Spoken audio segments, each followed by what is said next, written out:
Hello friends. आज हम 17 जनवरी 2022 को सीटेट में पूछे गए मैथ के प्रश्नों को हल करेंगे। तो चलिए एक एक करके सॉल्व करते हैं। मैं बता दूं कि इससे पहले कई सारे वीडियो अपलोड किया है मैंने।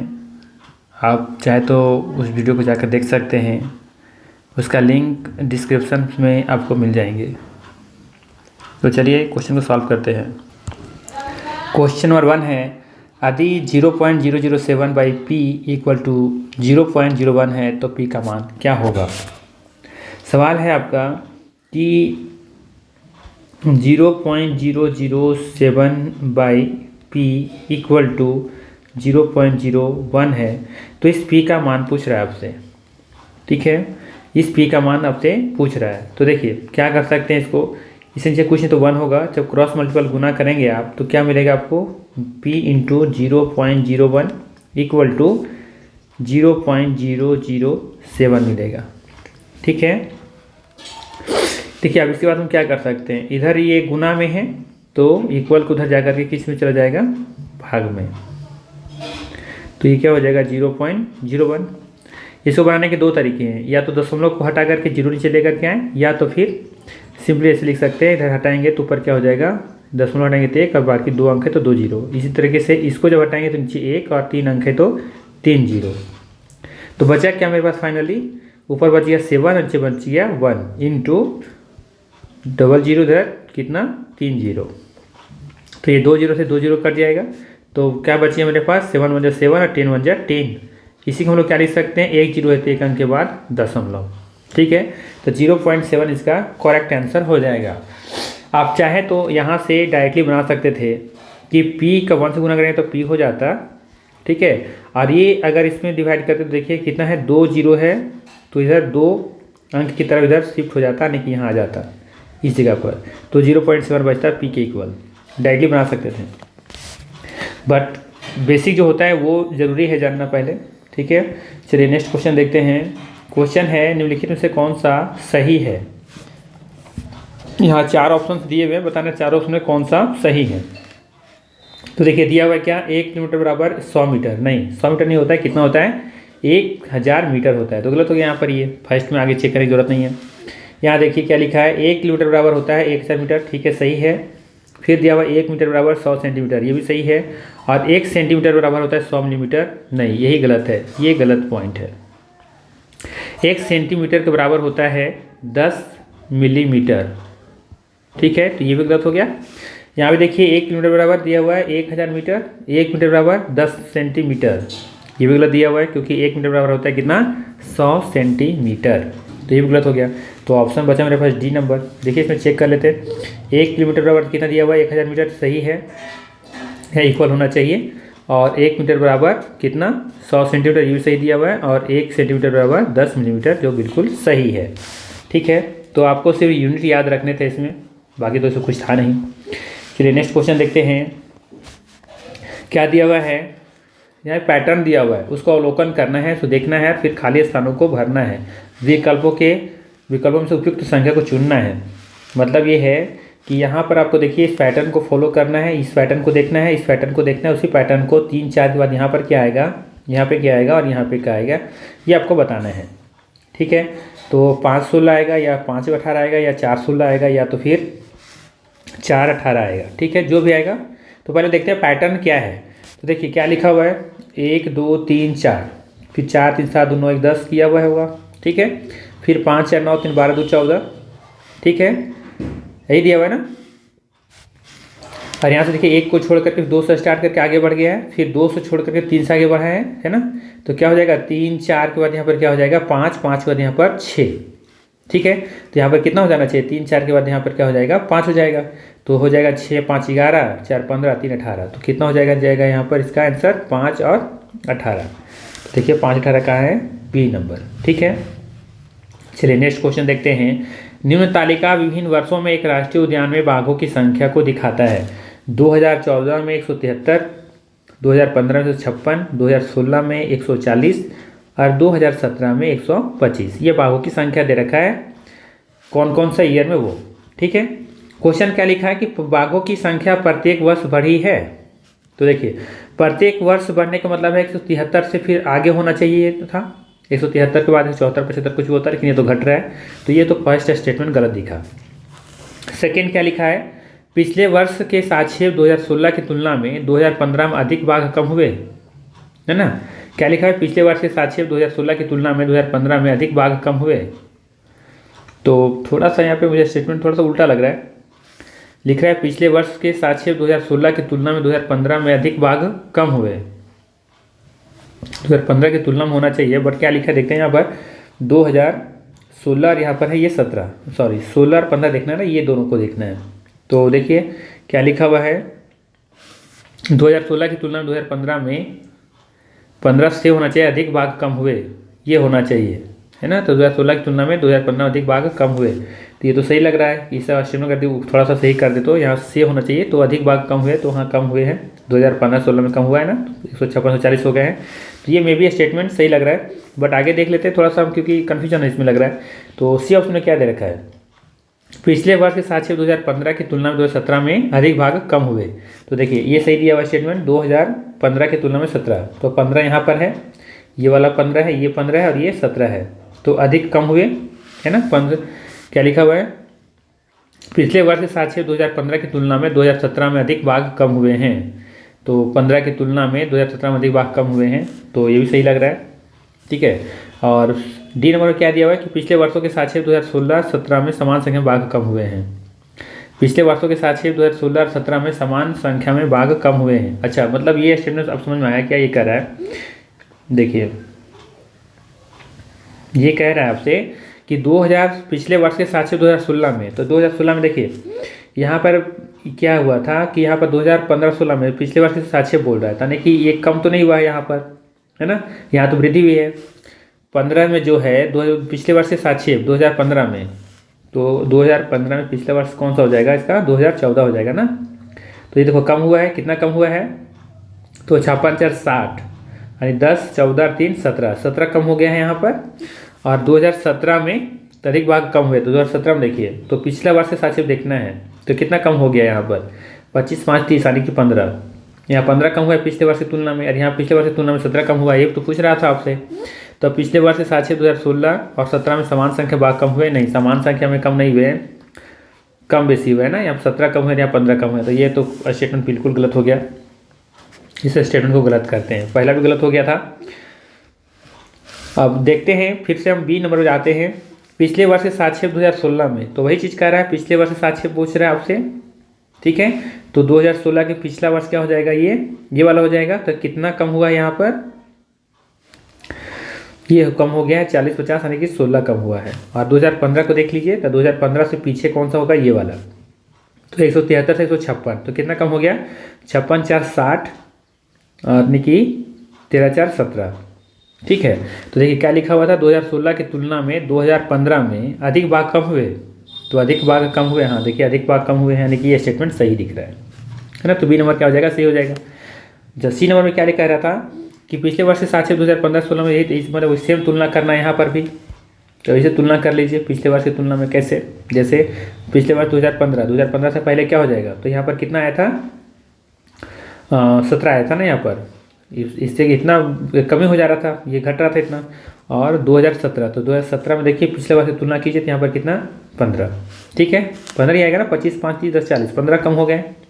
16 से 17 आते आते कितना कम हो गया, 15। और क्या पूछ रहा था, अधिक भाग कम हुए, अधिक भाग कम नहीं हुआ है ना, तो हो जाएगा इसका ऑप्शन नंबर बी होना चाहिए, ठीक है। चलिए नेक्स्ट क्वेश्चन को देखते हैं।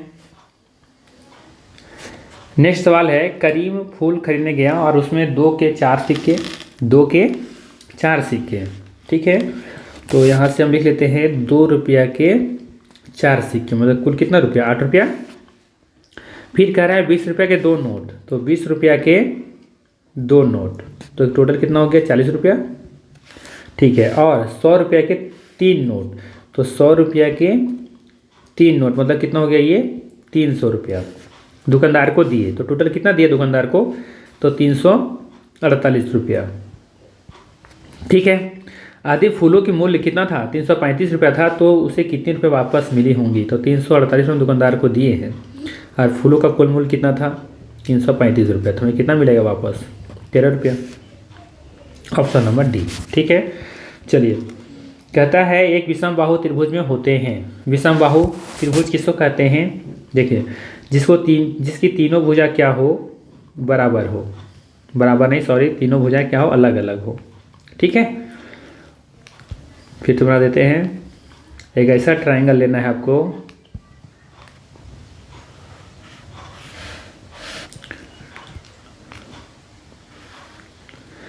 ठीक है। तो मतलब कि ये वाला और ये तीनों क्या होना चाहिए, अलग अलग होना चाहिए। तो उसी को कहते हैं विषमबाहु त्रिभुज।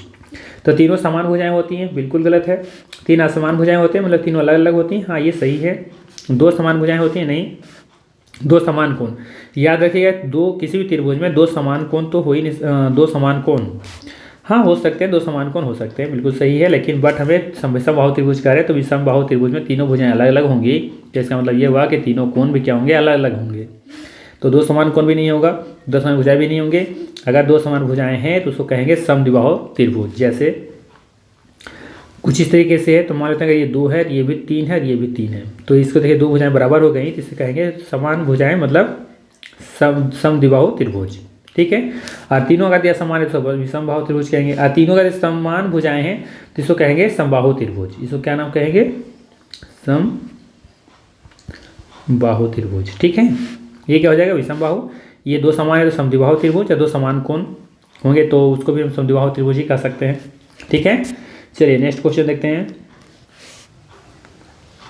कहता है एक ट्रेन टिकट काउंटर पर कुछ व्यक्ति लाइन में खड़े हैं। अमीना का स्थान दोनों ओर से 14वां है, तो उस लाइन में कुल कितने व्यक्ति हैं? जब भी ऐसा सवाल पूछे इस तरह का, तो सेम टू सेम क्वेश्चन हो तो कुछ मत कीजिए। 14 दूनी कितना होता है, 28, और उसमें से एक कम कर दीजिए, कितना हो जाएगा, 27। यानी कि कुल व्यक्ति कितने लगे हुए हैं, 27 लगे हुए हैं। ठीक है, तो क्वेश्चन क्या पूछ रहा है, मान लेते हैं कि यहाँ पर काउंटर है, इस जगह पर काउंटर लगा हुआ है, यहाँ से कुछ बच्चे लाइन में लगे हुए हैं इस तरीके से, 1 2 3 4 5 6, और मान लेते हैं 7 9 लगे हुए हैं काउंटर पर। तो मान लेते हैं कि इस व्यक्ति के बारे में बात करना है, तो हम क्या कहेंगे कि इधर से पहला दूसरा तीसरे स्थान पर है, चौथे स्थान पर है। ये पहला दूसरा तीसरा चौथे स्थान पर है, और इधर से कितने नंबर पर है, पहला दूसरा तीसरा चौथा, इसी नंबर पर है। तो आगे से भी चौथे नंबर पर है और पीछे से चौथे नंबर पर है। बट कुल कितने हैं, चौथा 4 से कितने हो गए, 8 हो गए। बट हैं कितने स्टूडेंट, 1 2 3 4 5 6 7 साथी हैं। तो 8 क्यों हो रहा है, क्योंकि हम इस नंबर वाले पर जहाँ पर है आगे पीछे दोनों इसी नंबर पर हम दो बार काउंट कर ले रहे हैं, तो एक घटाना होता है। तो ऐसे सवाल हम कुछ मत कीजिए, डबल करके घटा दीजिए, उसमें आंसर आ जाएगा आपका। ठीक है, बात समझ में आया। जैसे मान लेते हैं कि कोई 3 लड़का बैठा हुआ है, और कोई कहे कि बीच वाला जो लड़का है वो बाएं से भी दूसरे स्थान पर है और दाएं से भी दूसरे स्थान पर है, तो उसमें कुल कितने लोग बैठे हुए हैं, तो 2 2 3 4, 4 में से घटा देंगे तो 1, तो क्या बच जाएगा, 3 कैंडिडेट बैठे होंगे। ठीक है, चलिए नेक्स्ट क्वेश्चन देखते हैं। मालिनी ऐसा मालाएं बनाना चाहती हैं जिसमें प्रत्येक में 18 सीपियाँ हों। ठीक है, 18 सीपियाँ हों। उसने 200 सीपियाँ इकट्ठा की, जिसमें से 3 सीपियाँ टूट गई हैं। दी गई परिस्थितियों में निम्नलिखित में से कौन सा कथन सही है? तो देखिए, पहले तो हम ये देखते हैं कि कुल सीपियाँ कितनी थी, 200। 300 तो खराब हो चुका है, सॉरी 3 खराब हो चुका है 200 में से, तो कितना बच गया, 197। आप जो सीपियाँ जो मालाएं बनेंगी वो 197 से ही बनेंगी। तो अगर एक सीपी बनाने में, एक माला बनाने में 18 सीपियाँ लग रहे हैं, तो हम इसको क्या करते हैं, 18 से डिवाइड कर देते हैं। तो 18 का में 18, एक उतर जाएगा, 7 उतारने वाले फिर कितना हो जाएगा, नहीं कट रहा है तो एक क्या करते हैं, हम 0 बैठा देते हैं। तो हम कह सकते हैं कितनी मालाएं बना सकते हैं, 10 मालाएं बना सकते हैं, और बाकी 17 जो है वो सीपियाँ बच जाएंगे। तो क्या लिखा फर्स्ट में, मालिनी सीपियों से 11 मालाएं बना सकती नहीं, 10 ही बना सकती हैं, क्योंकि एक माला बनाने में 18 सीपियाँ, तो 10 बनाने में कितना, 180। ठीक है, और हमारे पास कुल कितना था, 197, तो 17 बच जा रहा है मेरे पास। तो देखिए जोड़े पर कितना जा रहा है, 197। तो 17 में से अगर एक और रहता तो पूरा बन जाता, बट है नहीं मेरे पास। तो हम कह सकते हैं कितना बनेगा, वो 10 मालाएं बनेंगी, जबकि 17 फुल जो सीपियाँ वो बच जाएंगी। तो मालिनी 11 बना सकती हैं, ये भी गलत हो गया। मालिनी 10 मालाएं बना सकती, बिल्कुल सही है, और उसके पास 15 सीपियाँ शेष बचेंगी, नहीं, कितना शेष बच जा रहा है, 17। मालिनी सीपियों में 12 मालाएं बना सकती हैं, ये भी गलत है। तो फिर सही कौन सा है, तो ऑप्शन फिर से देख लेते हैं बार क्या लिखा हुआ है। कि मालिनी को 11 मालाएं बनाने के लिए एक सीप की और आवश्यकता पड़ेगी। देखिए यही चीज़ लिखा हुआ था, इस मैंने पढ़ा नहीं। क्या लिखा हुआ है कि मालिनी को 11 मालाएं बनाने के लिए एक सीप की और आवश्यकता है। बिल्कुल सही है, क्योंकि 10 तो बना चुके थे, उसमें से देखिए 17 बच जा रहा था, तो उसमें अगर एक और ले लेते तो 18 हो जाता, 18 से माला बना सकते थे। तो ऑप्शन नंबर बी सही दिया हुआ है। ठीक है, चलिए नेक्स्ट क्वेश्चन देखते हैं। एक त्रिभुजाकार पिरामिड के नेत्र में कितने त्रिभुजाकार फलक होते हैं, है ना। तो देखिए पिछला वीडियो में मैंने बताया था त्रिभुजाकार पिरामिड के नेत्र में कितने त्रिभुजाकार फलक होते हैं। ठीक, तो आपको याद रखना है कि एक त्रिभुजाकार पिरामिड के नेट में जो फलक होते हैं, जो चेहरे होते हैं, वो कितने होते हैं, 4 होते हैं। ये ध्यान में रखना है। ठीक है, आप त्रिभुजाकार पिरामिड को देखेंगे तो 3 ऊपर देखेंगे और एक जो बेस होता है वो भी त्रिभुजाकार का ही होता है। तो कुल मिलाकर के 4 त्रिभुजाकार मतलब कि आपको फलक देखने को मिलेंगे। ठीक है, चलिए आगे देखते हैं। नेक्स्ट क्वेश्चन है, वासु के पास एक बाल्टी थी जिसमें 37.1/4 लीटर क्या है, दूध है आ सकता है। वह उसमें 250 मिलीलीटर की छोटी बोतलें भरकर बाजार में दूध बेचना चाहता है। वह इस दूध में कितनी छोटी बोतलें भर सकता है। तो टोटल दूध कितना है, इतना है 37, है ना, 37 होल 1/4। ठीक है, तो देखिए इसको हम अलग अलग कर लेते हैं। मान लेते हैं कि 37 लीटर है और साथ में 1/4 भी है। तो देखिए हम क्या कर सकते हैं, इंटू कर दीजिए इसको बदल लेते हैं मिलीलीटर में। तो हम जानते हैं कि 1000 मिलीलीटर बराबर कितना होता है, 1 लीटर। तो टोटल कितना हो गया इधर, 37,000 मिलीलीटर और 1/4 अभी भी है, इसमें भी 1000 से मल्टीप्लाई कर देते हैं तो ये कितना हो जाएगा, 250। तो 250 मिलीलीटर और भी है, तो टोटल मेरे पास कर सकते हैं 37 होल 1/4 के बराबर निकल जाएगा 37,250 मिलीलीटर। और 1 लीटर में कितना आता है, सॉरी 1 बोतल में कितना आता है, 250। तो डिवाइड करेंगे पता चल जाएगा ना कि कितनी बोतलों की आवश्यकता होगी। तो 1 0 से 1 0 कट जाएगा, इसको भाग लगा दीजिए, 25 से कम 25 कितना उधर जाएगा, 12, फिर उतरेगा 2, 25 चौक 100। ठीक है, और फिर कितना उतर जाएगा, 22, फिर उतरेगा 5, तो हो जाएगा 25 9 225, यानी कि 149 बोतलों की आवश्यकता होगी। ठीक है, चलिए नेक्स्ट क्वेश्चन देखते हैं। सीमा और सिराज के घरों के बीच की दूरी इतना मीटर है, उनके घरों के बीच दूरी के अंकों को मानों के बारे में कौन सा कथन सत्य है। दिया है कि सीमा और सिराज के घरों की जो बीच की दूरी है, मान लेते हैं अगर सीमा की घर यहाँ पर है, इसी घर की जो सिराज है वो इसी घर जो दूरी घर जो होगा यहाँ पे होगा। ठीक है, इसके बीच जो दूरी है वो कितना है, 6.66 मीटर है, इतना है। ठीक है, इसके बारे में पूछा गया कौन सा कथन सही है। तो चलिए देखते हैं कौन सा कथन सही है। पहले नंबर पर क्या है, सैकड़ों के स्थान पर 6 का मान, सैकड़ों के स्थान पर 6 का मान इकाई के स्थान पर 6 के मान से 10 गुना है। क्या लिखा हुआ है, सैकड़ों के स्थान पर 6 का मान, है ना। तो देखिए सैकड़ा का स्थान पर कौन सा 6 है, तो इसका स्थानीय मान कितना होगा, 600 होगा कि नहीं। सैकड़े का स्थान पर 6 का मान कितना हो जाएगा, 600। और इकाई का स्थान पर 6 का मान, तो 6 का मान कितना होगा, यहाँ पर इकाई का स्थान 6 ही होगा। तो 6 के मान से 10 गुना देखा है, तो 10 गुना करके हम करते थे कितना निकल जाएगा, 60 निकल जाएगा। तो 60 तो नहीं है ये, तो चलिए पहला गलत हो गया। दूसरा देख, बी नंबर में है शतांश के स्थान पर, शतांश मतलब क्या है, शतांश मतलब होता है, शतांश मतलब क्या होता है आपका ये वाला पॉइंट, इसके आगे कुछ नहीं तो 0 होगा। ठीक है, तो देखिए ये वाला जो होता है ये होता है हमारा, ये होता है दशांश, ये वाला होता है दशांश और ये होता है शतांश। तो शतांश को हम लिखते हैं कैसे पता है, शतांश को लिखा जाता है 6/100 और दशांश को लिखना होता तो हम लिखते हैं 6/10 इस केस में। ठीक है, बट अगर दशांश कहे तो 1/10 होता है और शतांश कहेगा तो 1/100 होता है। तो यहाँ पर क्या लिखा हुआ है कि शतांश के स्थान पर 6 का मान, तो जो शतांश का है तो कितना हो जाएगा, ये 6/100 हो जाएगा। ठीक है, और उसके बाद फिर लिखा इकाई के स्थान पर, इकाई के स्थान पर मेरा क्या है 6 है, तो 6 लिखेंगे। ठीक है, साफ लिख देता हूँ मैं। देखिए या फिर से देखिए, शतांश के स्थान पर 6 का मान, तो शतांश के स्थान पर 6 का जो स्थानीय मान है वो क्या हो जाएगा, 6/100 हो जाएगा।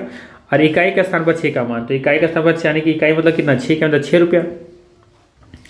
के मान का 1/10 है, तो 1/10 करेंगे तो क्या निकल जाएगा, ये 6/10 निकल जाएगा। तो ये 6/100 6/10 बराबर है, नहीं है, तो ये भी क्या हो गया, गलत हो गया।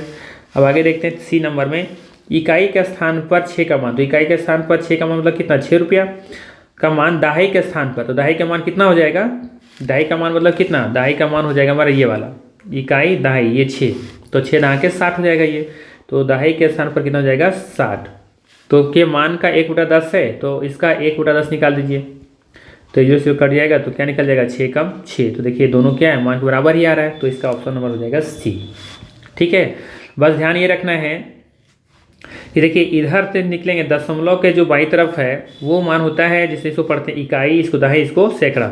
ठीक है, इकाई दहाई सैकड़ा, इसको एक्सपेंड करके आप ऐसे भी लिख सकते थे 600 + 60 + 6, ये इकाई का मान, ये दहाई का मान, ये सैकड़ा का मान।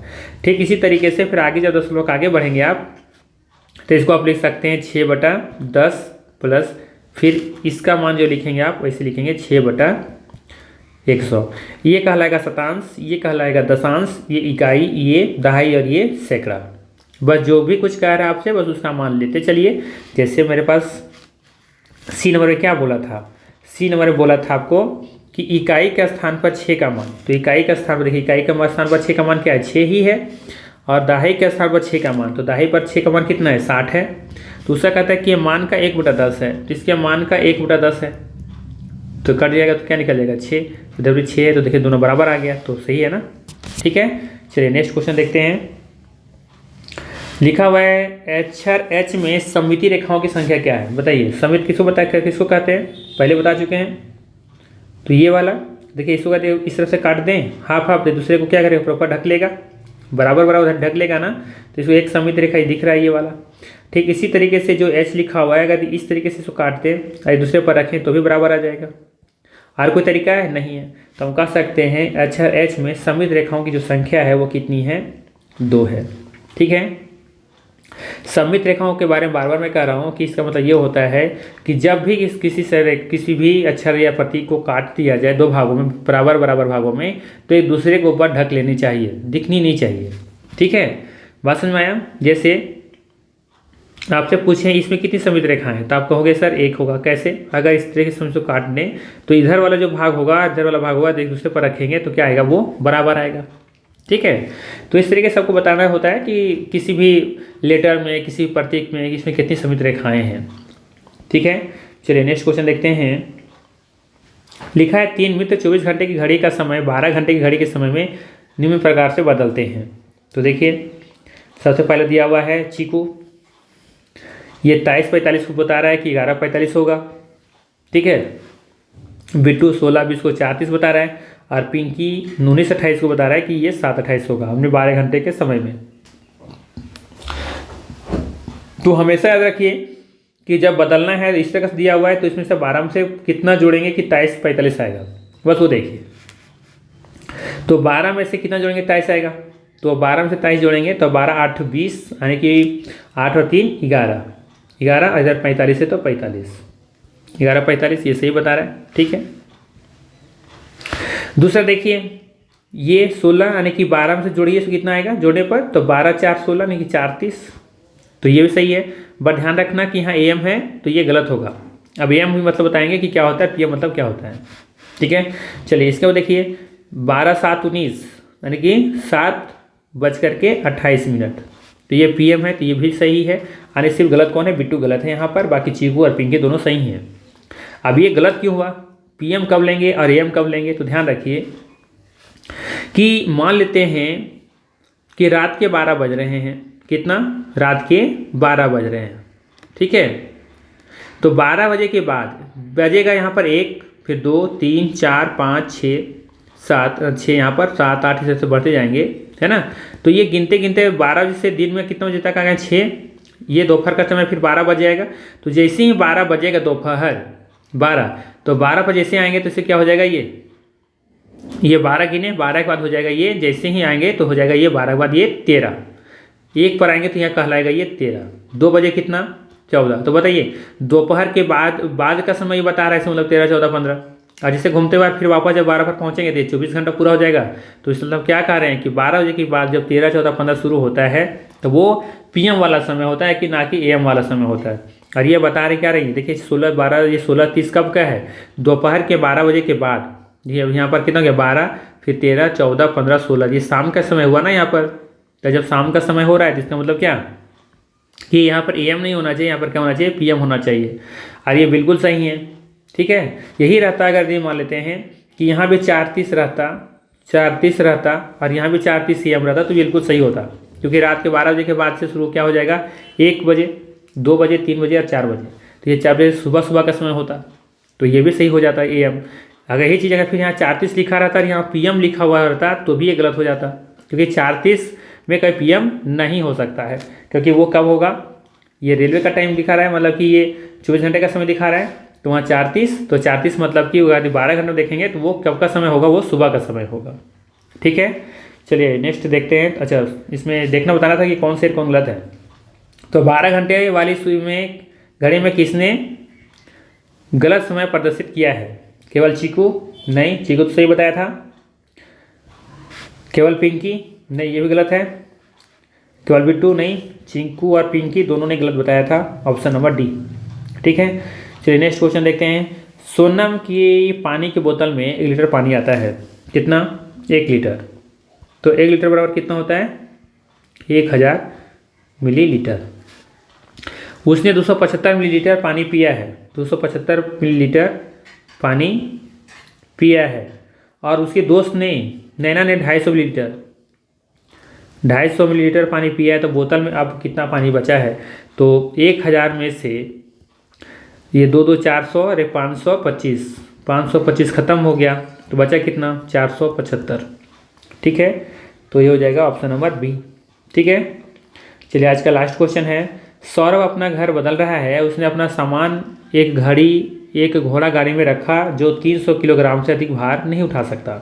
उसने लिखित भार को घोड़ा गाड़ी में रखा है, जैसे गेहूं की बोरी 150 किलोग्राम, चावल की बोरी 55 किलोग्राम, अलमारी 68 किलोग्राम, पानी की टंकी 75 किलोग्राम और बर्तन 20 किलोग्राम, ठीक है।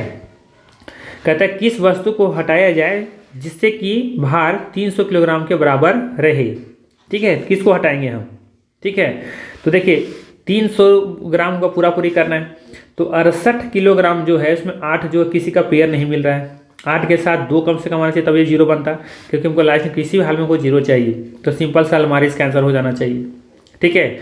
नहीं बनाते तो ये सिंपल सा कॉन्सेप्ट से, क्योंकि 8 तो किसी में नहीं है और हमको 300 किलोग्राम के बराबर बनाना है। तो बनाने के लिए 8 का कुछ चाहिए ना, 2 का कम से कम से 7, तभी तो जाकर काट दो 10 0 बनेगा। तो बाकी जो बच रहा है आपके पास देखिए, जैसे कि 150 बच रहा है, 55 बच रहा है, 75 बच रहा है और 20 बच रहा है। जोड़िए इसको, 5 5 10 के 0, 5 5 10, 10 7 17 18 19, 20 0 हाथ में 2 2 और 1 3, देखिए 300 आ गया पूरी। तो यही जरूरत नहीं है, अलमारी वाला जो हो जाता है ऑप्शन नंबर बी। बात समझ में आया?